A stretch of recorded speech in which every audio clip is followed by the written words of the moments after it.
UFC 323 is on our doorsteps, and today I'm going to be bringing you guys my full card predictions and breakdown for every single fight on this pretty stacked pay-per-view card. There are not a lot of huge names on here, but there are some absolutely banger fights, especially on the prelims. There are some real sleepers in there. I'm super excited to break them down for you guys today. As always, like the video if you like the video, subscribe to my channel, and let's kicking off the card, we got Muhammad Naimov taking on Myron Santos, and this fight is super interesting. Myron Santos is coming off of a great win over Sodiq Yusuff, but before that, I think he got very badly, or he very badly robbed this guy, Francis Marshall. Francis Marshall put it on Myron Santos.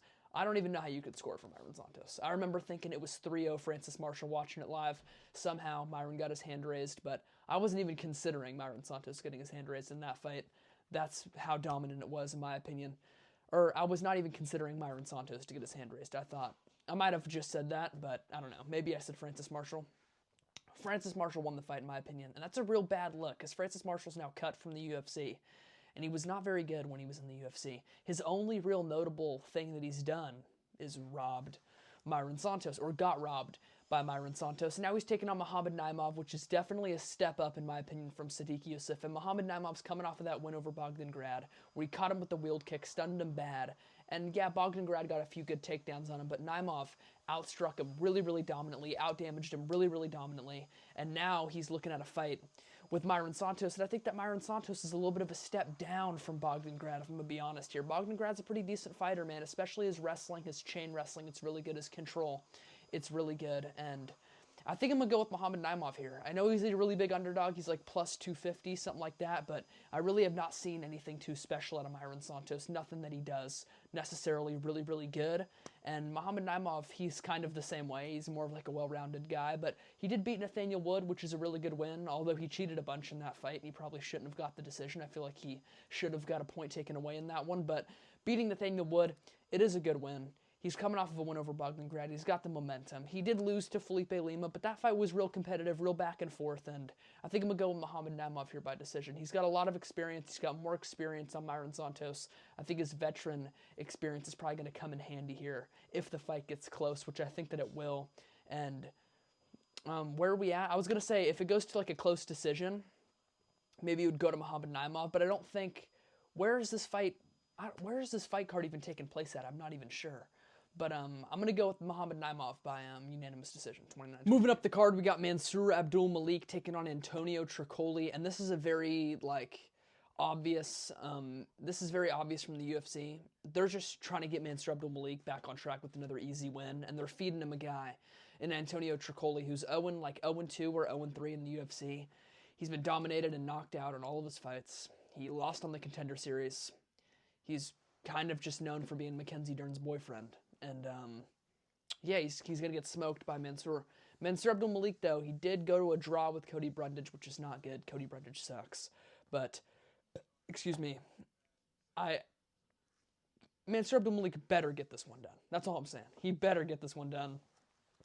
He got a few knockouts before that, but he was knocking out some guys that were just not very high level, and I feel like those guys are about the same level as Antonio Tricoli. So, yeah, this is a very obvious pick here. Mansour Abdul Malik, first round TKO. Moving up the card, we got Edson Barboza taking on Jalen Turner, and this fight is an absolute banger. I'm so hyped for this one. Jalen Turner, he's coming out of retirement after his loss to Ignacio Bahamondes, and his last losses have been to Dan Hooker, Ignacio Bahamondes, Renato Moicano. Those guys are all very high level, man. Those guys are all very high level. I feel like they're all ranked potential, maybe even top 10 potential for all of them. And I feel like Jalen Turner, he's getting a little bit of a step down here in Edson Barboza. Edson Barboza, just not the same Barboza. He was never really durable to begin with, but now he's like really not that durable. Drakkar Klose was tagging him with some shots and kind of breaking him up against the fence with some shots that definitely should not be breaking you if you're Edson Barboza, but he's taken a lot of damage over the years. He gets marked up really easily. He's an old man Barboza, you know what I'm saying? Old man Barboza. He's like 40 years old, 39 years old, something like that. And I don't really see him I don't really see him taking down Jalen Turner. I don't see him out-dogging Jalen Turner in a war or anything like that. And those are really the ways to beat Jalen Turner. If you look at Jalen Turner's losses over his career, it's by surviving an early storm, making it a war, and out-dogging him, or getting the takedowns and breaking him on the ground. Neither of those things I think that Edson Barboza can do. especially to Jalen Turner. I can definitely see him catching Jalen Turner with something crazy and knocking him out, like a head kick, something like that, because Barboza always has that ability. He's very, very explosive, especially early in the first round. He's extremely explosive, but when he fought Jakar Close, that explosiveness was just not really there, and Barboza, man, his cardio's never been good. His durability's never been good.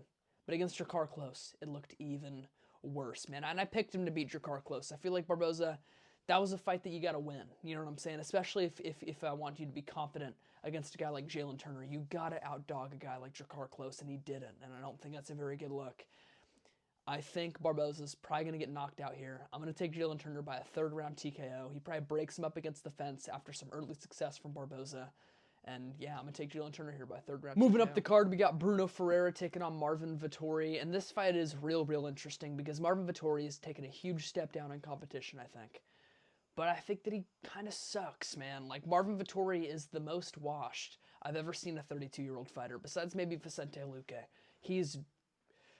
Vicente Luque is damn old for being only 32. All right, he is taken some damage in this game. He's real experienced in this game. But Marvin Vettori, all he's got is a 1-2, a 1-1-2, a 2-1-2, 2-1, 1-2, 1, 1-1-2, 1-2, 1-2.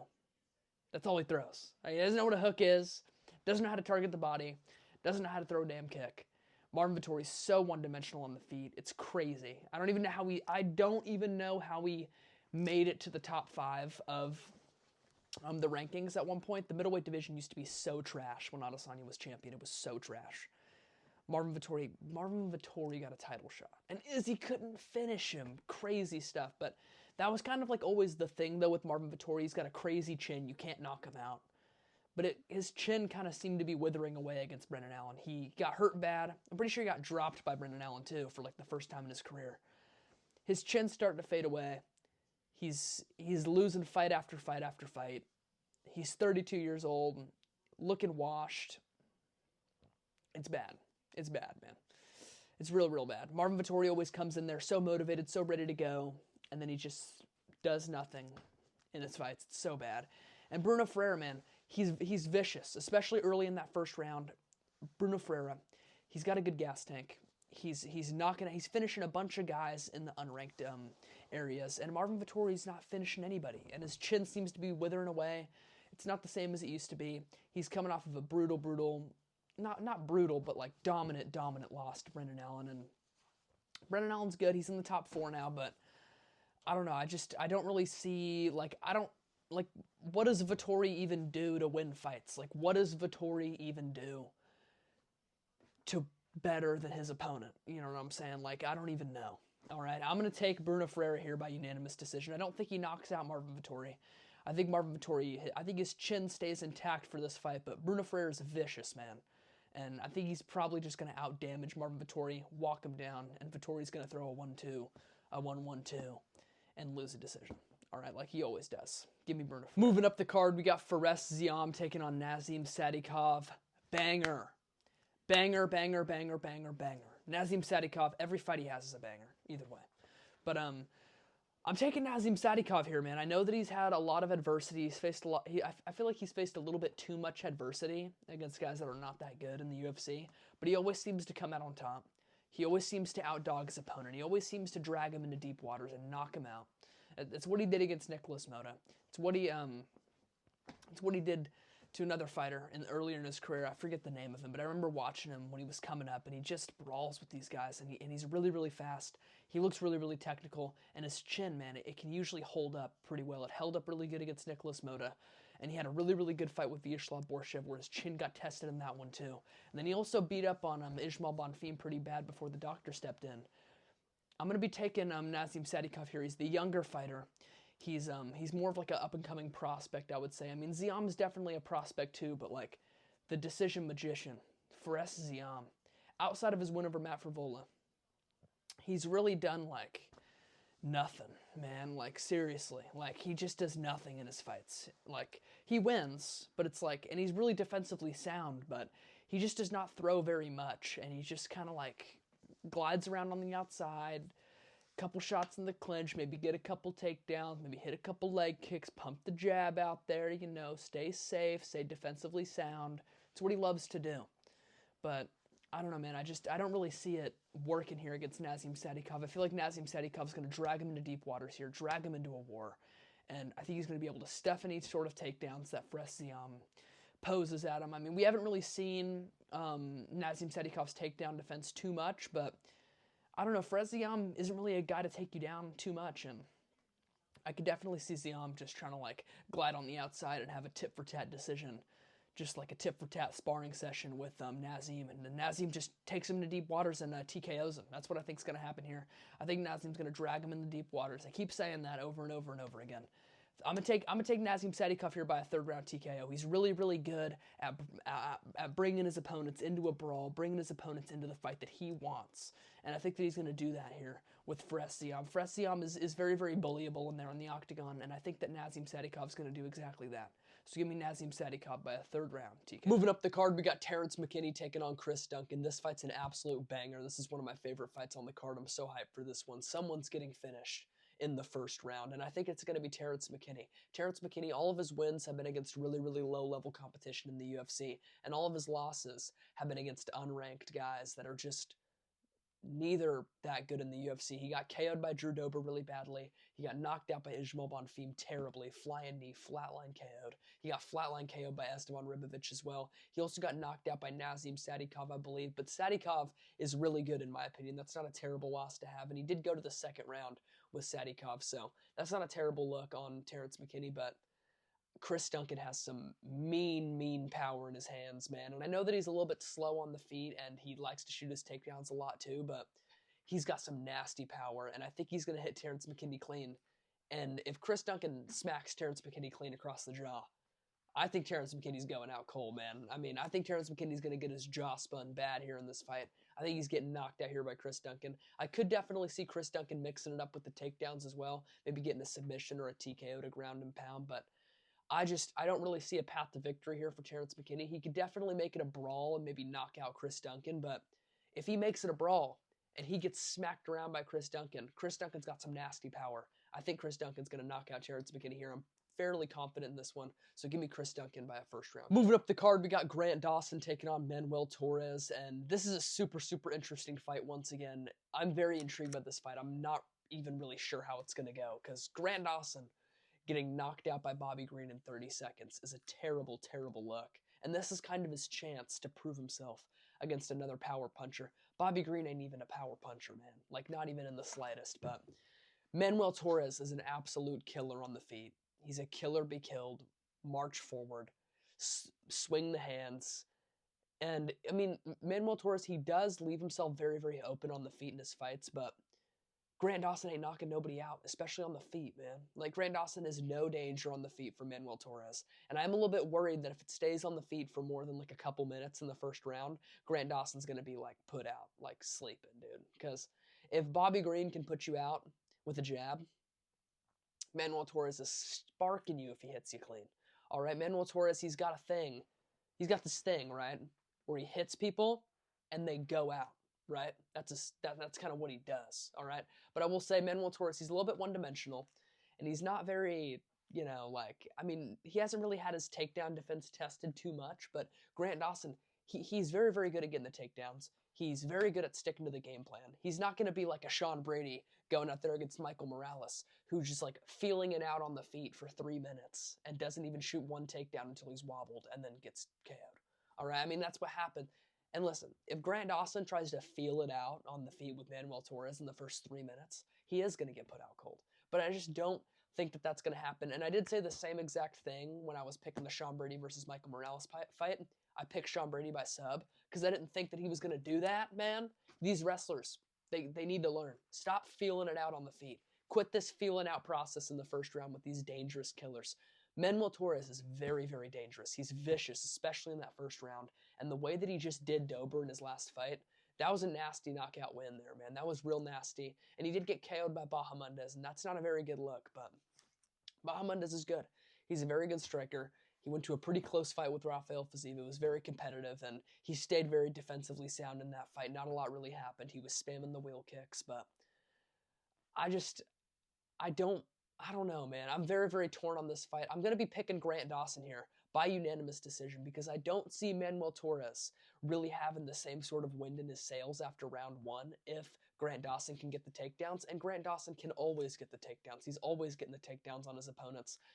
He's got very, very good control, and he's one thing I'm worried about here with Grant Dawson is he doesn't really do much damage on top, and if he doesn't really damage Manuel Torres too much, every round starts on the feet, and I could definitely see Manuel Torres sparking him out. But Grant Dawson has great control, and I just don't think that Manuel Torres is going to have enough chances on the feet to really get his shots off. I don't see him knocking out Grant Dawson in the first 2 minutes, and if that doesn't happen, I think Grant Dawson's probably going to cruise to a unanimous decision here. So give me Grant Dawson by 30-27, unanimous. Moving on to the main card, we got Jan Blachowicz taking on Bogdan Guskov, and I'm still very, very high on Blachowicz, man. I know that he's coming off of a loss to... Oh, he's coming off of a loss to Carlos Ulberg. Listen, he won that fight, man. I swear Jan Blachowicz won that fight, but basically nothing happened in that fight. It was inside low kick for inside low kick for inside low kick for inside low kick. So it was not really like too much that happened, but Jan Blachowicz, he's extremely defensively sound. He's got some great leg kicks. They still stay there. The legendary Polish power, it's still there. And he's coming off of a razor close fight to Carlos Ulberg. And Ulberg is like the top guy right now who just knocked out Reyes, and now he's getting a title shot. And he didn't even need to fight Reyes. He could have got a title shot, not even beating Reyes. He has a bunch of wins through the light heavyweight division. And he arguably lost to Jan Blachowicz in his last fight. Now you got Bogdan Guskov here, who has not really proved himself against anybody that's very high level. He's coming off of a KO win over Nikita Krylov, but Krylov took that fight like 7 weeks after getting knocked out so badly by Dominic Reyes. He should not have been coming back that soon. Should not have been coming back at that time. It was ridiculous for Nikita Krylov to even be stepping in the cage on that night. And Guskov knocked him out. And yes, it's a good win. But I don't see Jan Blachowicz leaving himself open to be getting knocked out by Guskov, man. And Guskov, he's very like... He basically knocks you out or loses. That's what I'm saying. Like, I don't really like... I don't really see Bogdan Guskov winning with his wrestling too much. I don't see him going tit for tat and beating anyone by decision. I don't think he's going to go leg kick for leg kick and out leg kick Jan Blachowicz. I don't think he's going to take down Jan Blachowicz and keep him on his back. I think Guskov's way to win is by knocking out Jan Blachowicz, and I just don't see that happening right now. Blachowicz is extremely defensively sound, as I was just saying earlier, and I know he's an old man. But he's still got it, man. He arguably beat Pereira. He arguably beat Ankalaev. He arguably beat Pereira. He arguably beat Ulberg. He's in there, man. He's in there. All of his fights, he's in there. He also completely styled on Izzy, and I know that that's like prime Blachowicz. I don't even know why I'm bringing up the Izzy fight right now. It really has nothing to do with this fight here, but I feel like he's just going to butcher that inside leg of Bogdan Guskov, take the wind out of his sails early, maybe even get a couple takedowns on Guskov, and I just don't see Bogdan Guskov getting the KO. It's hard. It's hard for me to see Jan Blachowicz getting knocked out. I don't see it happening. So I'm going to take Jan Blachowicz here by a 30-27 unanimous decision. That first round could be a little bit shaky for him, but I'm fairly confident here in Jan. Moving up the card, we got a real strange fight here. We got Henry Cejudo taking on Peyton Talbot. I'm very, very excited for this one. I'm very curious on how this is going to go, man. I mean, I was very set on that I was going to be picking Peyton Talbot in this when it first got announced because Henry Cejudo's an old man. He's on a real bad slump. He's a 5'4" bantamweight. He's extremely small for the division. Peyton Talbot's 5'11". He's going to have a huge height advantage, a huge size advantage on Henry Cejudo. But Cejudo, he looked very, very good in that Song Yadong fight up until the eye poke, and nobody even really talks about it. And after he got poked in the eye, Herzog made him continue when he literally said that he couldn't see and couldn't continue. But Herzog let him continue through the rest of the round, and he kind of got beat up in that third round. But it was 1-1 going into that third, and Cejudo was picking up momentum. He was picking up steam, and he looked really, really good on the feet before Song Yadong poked him in the eye. But I don't like... One thing I want to say about Cejudo.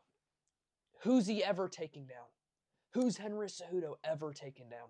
Nobody, dude. When is Cejudo winning his fights with his wrestling? Very, very rarely. He got out-grappled by Aljo. He got out-grappled by Merab. And he didn't even shoot any... Dude, I don't even think he shot a single takedown on Song Yadong. He definitely didn't get any takedowns on Song Yadong. And I don't see him taking down Peyton Talbot here. And Peyton Talbot, he improved so much from his Barcelos fight to his Felipe Lima fight, and I could definitely see him improving so much more going into this Henry Cejudo fight. But this is a super, super undeserving shot at a top 10 guy for Talbot. I don't really know why he's getting this fight. And Henry Cejudo, he looked really good on the feet against Song Yadong. He looked pretty good before that fight ended, and with the eye poke. And then he went to a razor close fight with Aljo. He won the first round and wobbled Merab early on the feet. Who else is really doing that? That performance is aging pretty decent. I'm taking Henry Cejudo here, man. I think that Peyton Talbot's going to get outstruck. I think maybe he might get taken down, but I don't really see it happen. And Henry Cejudo, he's not really taking down anyone. People talk about him as an amazing wrestler, mainly because of his credentials outside of MMA. But when it comes to MMA wrestling, he's really not proven it too much. But I think that he's going to outstrike Talbot here, and I think that he's going to beat up Talbot on the feet. Peyton Talbot was taken down Felipe Lima, not even really wanted much to do with the striking against Felipe Lima.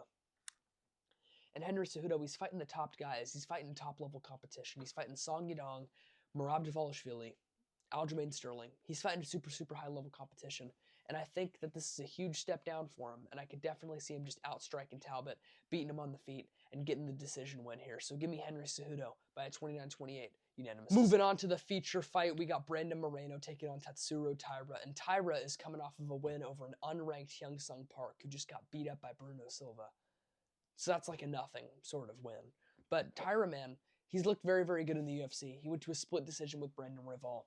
And dude, going 5 rounds with Royval, going to a split decision, arguably beating Royval. I don't think that he did, but he arguably did. He went 5 rounds with Brandon Royval. That's an extremely good look, I think. Royval is very good. That's some really good experience to get.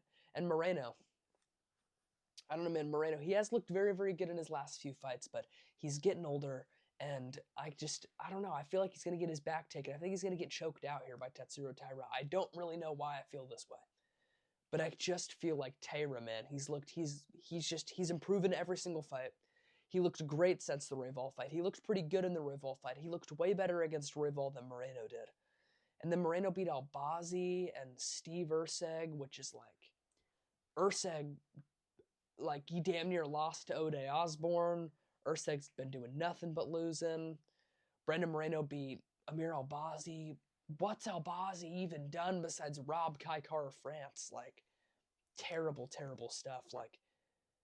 Moreno's not really beating anybody too high level right now. He lost to Royval pretty badly. It was a terrible performance by Moreno. He did not do much in that fight. And I just feel I think Taira's going to take him down. Taira's amazing at taking the back. He's got an amazing back take, Taira. And I could definitely see him taking Moreno's back and choking him out. Pantoja spent a lot of their fight in their last fight. He spent a lot of their fight on Moreno's back. He held that position very, very well on Brandon Moreno. And I think that Taira, he's going to find the choke, man. I think that he's going to tap out Brandon Moreno here. I'm going to take Tatsuro Taira by a second-round rear naked choke. I can definitely see him getting the takedowns early. And maybe on the feet it gets rocky for him, but I don't know, man. Moreno doesn't have this crazy knockout power.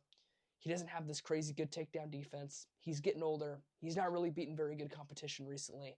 I'm going to take Tatsuro Taira here by a second round. On to the co-main event for the Flyweight Championship. We got Alexandre Pantoja taking on Joshua Van. And Joshua Van, I rewatched that fight with Brandon Royval. Royval was 10 seconds away from winning before he got dropped. I'm going to be honest. Royval was about 10 seconds away from beating Joshua Van. And Van's good. Van's very good, but he's just, I don't know, there's not a lot of power in his hands, and I do feel I think Van's way of beating Pantoja is by switching him off. Pantoja does not get switched off, first of all. And second of all, Van ain't switching nobody off either. He did knock out Bruno Silva, and that win over Bruno Silva is aging a lot better because now Bruno Silva is starting to get some wins in the UFC, which is good. And he has a lot of finishes in the UFC. Bruno Silva is very, very powerful. He fought through that power of Bruno Silva and then knocked him out. He absolutely dismantled Bruno Silva in that fight. It was terrible. It was nasty. And then he, on short notice, on 3 weeks' notice, fought Royval and then, beat him up and won, dude. It was a very, very good performance. Dropped him at the end of the third. His gas tank looked great. It was one of the best fights in UFC history, if I'm going to be honest. It was probably the fight of the year. It was a great fight. But Royval was 10 seconds away from winning. And I do feel like Van, we've never really seen him on his back. We've only seen that one guy try to take him down. Who was it, Ray Teixeira or something? Ray Teixeira tried to take him down a bunch, and he was stuffing the takedowns of Teixeira. But Alexandre Pantoja, man, he's got so much experience in this game. He's fought so many high-level guys. He's a UFC champion, and I feel like that experience is going to play a factor when he's on your back in round 3. Joshua Van, he's never felt that kind of pressure before. He's never felt that kind of guy before. You know what I'm saying? And I feel like Pantoja, after round 1, after round 2, when we get into those championship rounds, round 3, round 4, round 5, I think Pantoja's going to walk him down on the feet. He's going to eat the shots that Van has to take for him, or whatever. He's going to eat the shots from Van, and I think he's going to get the takedowns, and I think he's going to take it. I think he's going to take Van's back a couple times in this fight.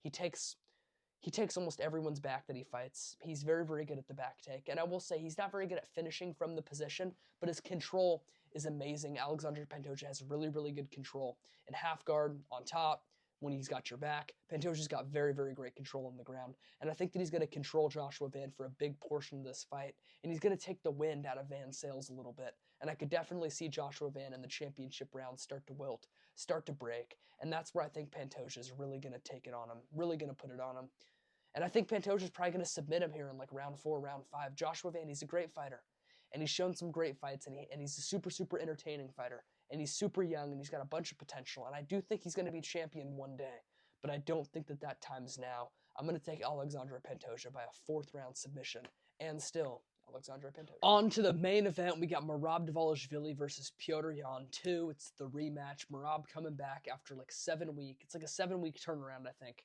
since he fought Corey Sandhagen, and I'm a little bit nervous for Merab because coming back this quick after going 5 rounds with Sandhagen, it's hard, man. It's very, very hard, and he did take some damage in that first. He definitely took some damage in that fight. That first round was very, very good from Corey Sandhagen. He looked great in that first round against Merab, and I think that Yan, he's gonna look really good on the feet. I think, unless he freezes up, like he kind of did in the first fight. I don't know, man. Like. But Yan, he could. I mean, I think Jan's regressing big time, though. I'm going to be honest. His fight with Marcus McGee, it was not a great performance from Yan. He went to a 29-28 decision with McGee. And McGee was kind of putting it on him earlier in that fight, man. I mean, I know that people like to say that Yan loses the first round so he can download information or whatever. But no, dude, he's just a super slow starter, and McGee put it on him. Fucking beat his ass in the first round. What else do you want me to say? But I think that I think that he's going to put it on Yan here. And I don't know, I'm a little bit worried for Merab Dvalishvili because it's like he could come in very, very overtrained. He could come in very not like himself because coming back so quickly, it's not a great idea. Especially he's gone 5 rounds 3 times this year.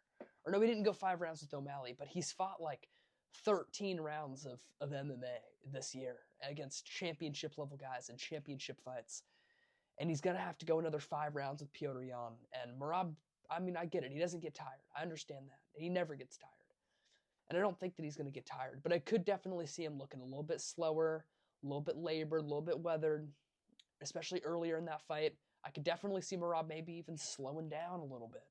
I know that he's never really done that before, but he could come in a totally different fighter looking super overtrained. It's a very likely possibility. We saw it with Rainer de Ritter when he fought Brendan Allen. Came in way too overtrained, took a way too quick of a turnaround, and he should not have been in there. You know what I'm saying? And I don't think that, I'm not going to pick Petr Yan by saying like, oh, I don't think Merab's going to be good. Like, I don't know, like if Merab comes in anything like himself, he's going to 50-45 Yan and dominate him just like the first fight, I think. I could even see him finishing Yan if he comes in anything like himself, like he looked against Sandhagen, like he looked against O'Malley in the second fight, like he looked against Umar even. That Umar performance was a great performance. He submitted O'Malley, showing a whole other tool bag in his game, and then he almost knocked out Corey Sandhagen. That fight absolutely could have been stopped. He dropped Sandhagen so badly. That's a whole new element of Merab's game that we're seeing. Merab's been putting hands on these guys. He put hands on O'Malley. He put hands on Umar. He put hands on Corey Sandhagen. We never saw this before. You know what I'm saying? We never really saw this before Merab was champ. And like, we didn't see this out of Merab when he fought Petr Yan. He was not really striking with Yan too much. And Yan was, I mean, he was winning on the feet, I guess, but it was just barely even on the feet. And Yan is way too slow of a starter. And he has this high guard. He likes to shell up. And I feel like shelling up with a high guard on a guy like Merab who'll shoot tens and tens and tens of takedowns on you, it's bad. You're just giving him the opening to shoot as many takedowns as you want. You got to get your underhooks there. And Yan, he has this problem with the high guard. And especially if Merab start to put hands on him early, I think he's going to get the takedowns on Yan. And I just think he's going to dominate Petr Yan. If he looks anything like he did in his last fight, I think he's going to 55 Petr Yan. And still, Merab Dvalishvili, he's going to become the goat of the sport probably. He's absolutely amazing. He's a great fighter. And I think he's going to continue his run here by defending his belt against Petr Yan. But if you guys disagree with anything that I talk about, leave a comment down below. Like the video if you like the video. Subscribe to my channel. And who's with me?